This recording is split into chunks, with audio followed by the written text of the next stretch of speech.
Welcome to Something to Wrestle With. Something to wrestle with. Bruce Prichard. Well, you know. Let's talk about silly. There's some fun stories. Let's get on something a little more lighthearted, something a little funnier.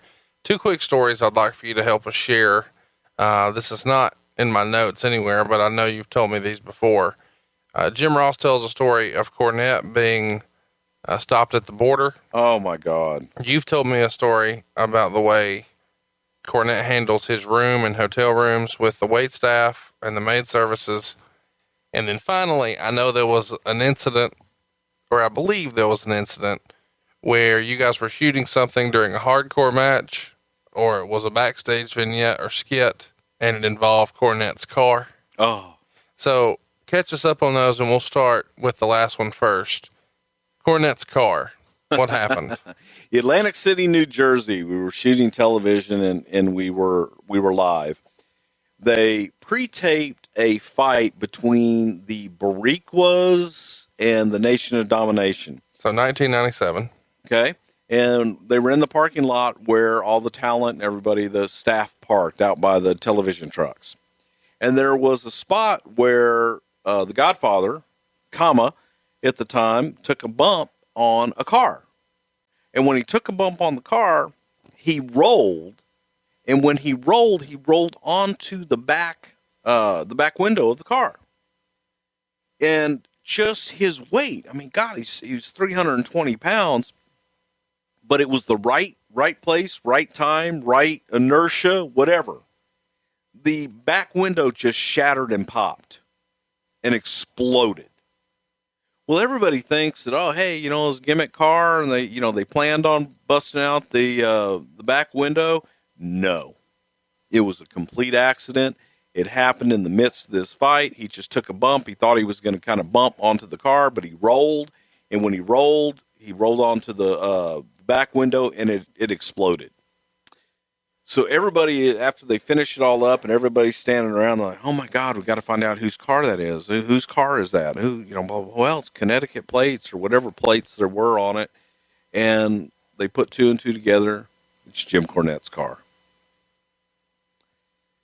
Well, Barry Windham I don't know if Barry was the agent. I think Barry was working at the time, but Barry had a little something to do with this. And everybody's like, oh my God, wait till Cornette sees this. He's going to fucking explode. And Barry says, well, why does he have to see it now? What if he didn't get to see it till it was live? And we get him up at Gorilla. And it's like, hey, man, you got to see this fight. This fight was incredible. Wait till you see it. So we are live, and Cornette is at the gorilla position right next to me. And everybody's talking up this fight. Oh, my God, this thing is great. And they get to the car spot, and he's like, oh, my God, this fight is great. This is amazing. Son of a bitch. Oh, God damn. When they hit the windshield. Father, that's fucking great. This fight.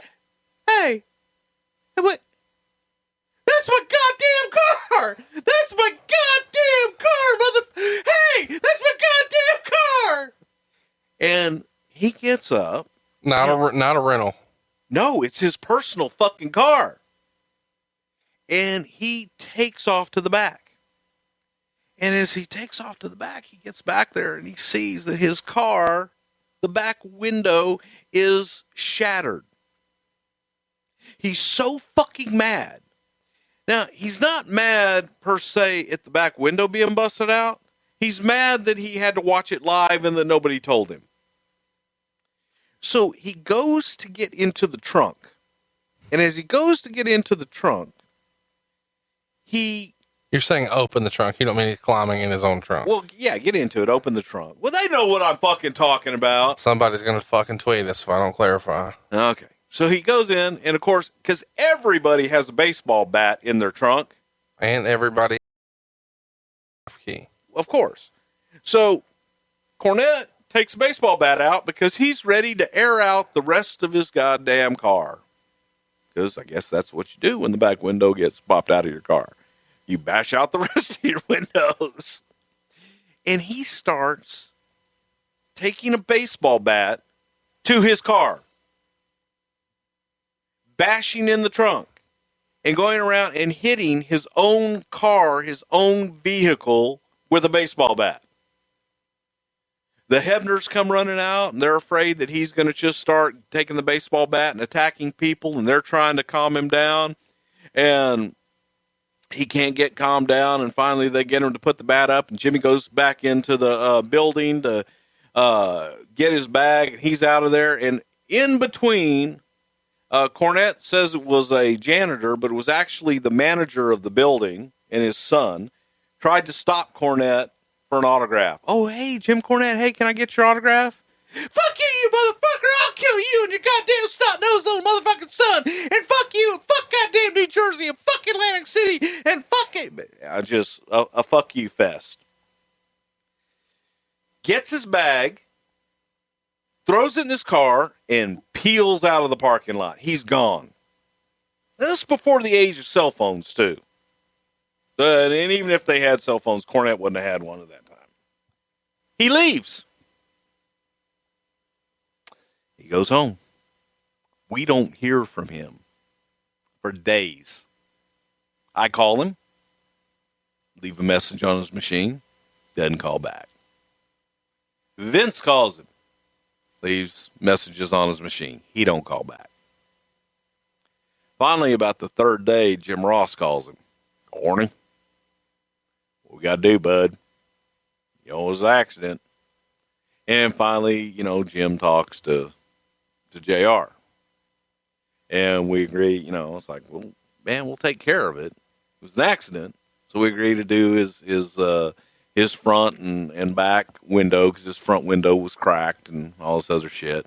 But I didn't get my goddamn trunk fixed because fucking I wanted a reminder of that goddamn night and the fucking bullshit. So he basically could have got a new car if he wanted it. But he wanted a reminder of that fucking night, so he left the bashed-in trunk. But the funniest part of all, to me, was when he finally talks to me. He says, you know what the worst part was? On the way home, I hadn't eaten no goddamn day. And so I pull into a fucking rest area because I got to get gas. And I'm starving. And I want to go and get one of the goddamn Roy Rogers, the fucking roast beef sandwiches, get some extra goddamn mayo, some fucking horsey sauce, and some goddamn onions, put on my goddamn roast beef sandwich. But I couldn't leave my goddamn car because the fucking back window's bashed in. So I said, well, fuck, I'll just lock all my shit up in the goddamn trunk.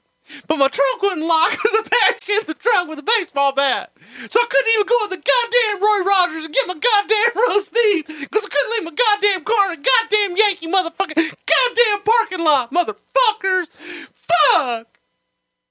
And I'm laughing. And he's getting mad. The more I laugh, the madder he gets. But that was the funniest part to me, was the fact that he decided to get a goddamn roast beef sandwich. And there are no goddamn drive-thrus that are open in